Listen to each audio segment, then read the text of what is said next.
We've worked throughout Africa, from Nigeria, Rwanda, Kenya, and all sorts of exotic places, Burkina Faso and wonderful places.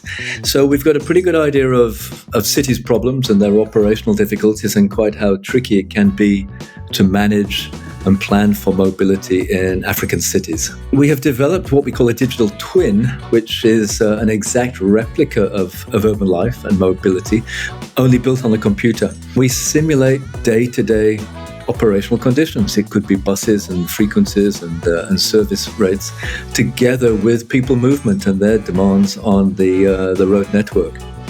So it's a great tool, we believe, in enabling smarter city designs to include all of those operations. And that has benefits for politicians, for decision makers. No longer is there any need to read difficult and complex reports, because our simulations are just so visual. We are looking to grow skills and transfer knowledge so that the cities can take responsibility and begin to determine their own future in terms of city mobility and infrastructure development.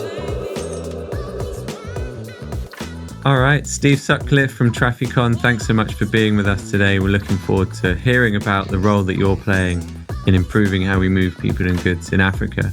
But firstly, where in the world are you today? Well, today I'm in Cape Town, South Africa, but trying to steal a little bit of holiday time. Wonderful, wonderful. And last time we spoke, you mentioned you work on projects all over Africa, and sounds like an interesting space to be in. We do. We have offices in Johannesburg and Cape Town, particularly in South Africa, but we've worked throughout Africa, from Nigeria, Rwanda, Kenya, and all sorts of exotic places, Burkina Faso and wonderful places. So we've got a pretty good idea of cities' problems and their operational difficulties and quite how tricky it can be to manage and plan for mobility in African cities. Well, I certainly don't envy the role that many city heads have in planning transport. It's not an easy task, but it sounds like Trafficon is there to provide a service to help them do that. So why don't you share with us a bit more about who Trafficon are and the problem that you're solving day to day? Sure. Thanks, Ben. At Trafficon, we really concern ourselves with mobility, and that is the mobility of and the movement of people and cars and buses, particularly public transport. That's more cost-effective for African cities. We have developed what we call a digital twin, which is an exact replica of urban life and mobility, only built on the computer. So at Trafficon, we simulate day-to-day operational conditions. It could be buses and frequencies and service rates, together with people movement and their demands on the road network. So it's a great tool, we believe, in enabling smarter city designs to include all of those operations. And could you walk us through a bit more how that might work and which type of clients that you would work with? Are you working directly with transport authorities or transport planners? Yeah, sure. So our digital twin, it allows decision makers to anticipate future needs and different solutions that we might create in an urban environment. So it allows those decision makers to test various operational options and different scenarios, and that could be public transport, it could be one-way routes, it could be BRT lanes. But again, we can test all of that. We can simulate all of that on the computer without actually building that infrastructure. And we found that the great benefit to that is that obviously funds are limited, scarce resources, but we can test those options and visually demonstrate how they might work. And that has benefits for politicians, for decision makers. No longer is there any need to read difficult and complex reports, because our simulations are just so visual. They comprise videos of real-life events and issues and problems where we may find them. But that allows us to recommend solutions that we know will work. And are there any projects that really stand out for you over the last few years where your solution has helped projects go ahead or helped to save money or introduce things that weren't otherwise there before? Yeah, indeed. We're very proud of our Cape Town digital twin. And there we've taken the entire CBD. We've developed BRT corridors. We've developed public transport options. And at the moment, we're struggling to get rail back and fully operational. But that has real implications for pedestrians, boarding and alighting railway carriages and where they may come out on the road street. So again, it's very, very possible for us to test those options and those implications of different forms of people movement. And indeed, that allows us to develop solutions, be that one-way corridors, pedestrian lanes, BRT corridors, and how we should give priority to which mode of transport in order to make the most cost-effective solution for the city of Cape Town. And is this a solution or a tool that every city across South Africa or Africa is using, or is it something where there's a certain level of education or increased awareness needed about how digital twins can help with some of the planning and implementation? Yeah, that's a great question. In terms of improving African cities' mobility, really, we believe we need to manage those limited resources. African cities can't really afford to build underground railways or very expensive high-end road infrastructure, and we don't believe that's appropriate. We believe that a lot of African cities have the core needs and the core infrastructure to develop and to maintain operations. But really, what we need to do is encourage better management of those scarce resources. And this is where a digital twin really helps out, because we can offer alternatives, we can test different forms of mobility and improvements to the various operations without it costing an enormous amount of money. And as I said earlier, potentially building the wrong infrastructure, very costly and sometimes ineffective infrastructure.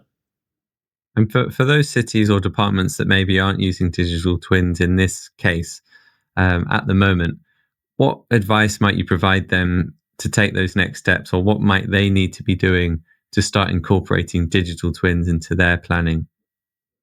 I think the great thing about a digital twin, Ben, is that it allows cities to develop in-house skills. And what we said to Cape Town is that they should be developing and using this particular digital twin as their decision-making tool.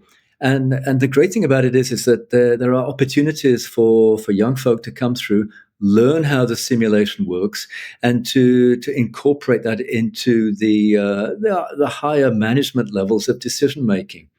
But really, if cities can develop this in-house twin, it just gives them such more control over the operations and management of future possibilities for their cities.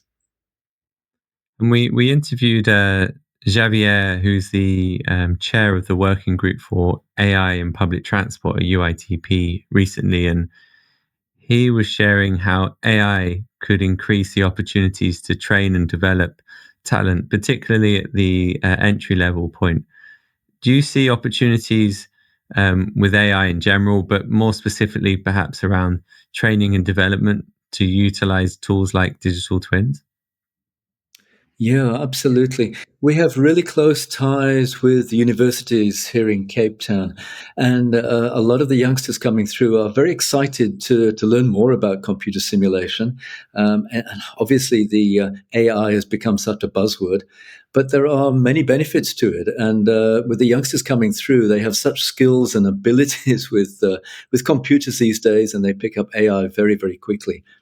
We'd like to think that there are a lot of, let's say, background skills and knowledge that is still very, very pertinent to public transport operations and quite how cities work. But the youngsters certainly bring an energy and a desire to learn when it comes to AI and microsimulation. And you're joining us in a few weeks' time at Smarter Mobility Africa to speak. So thanks so much for joining us this year.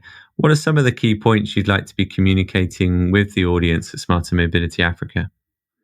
I think the first thing is that digital twins are very exciting, and people can fairly easily get involved. It's a first world solution, yet we can tailor it to African cities, and so the decision makers shouldn't be scared of AI or digital simulation at all. It's a great management tool made available in a very cost effective manner for cities to grow and develop.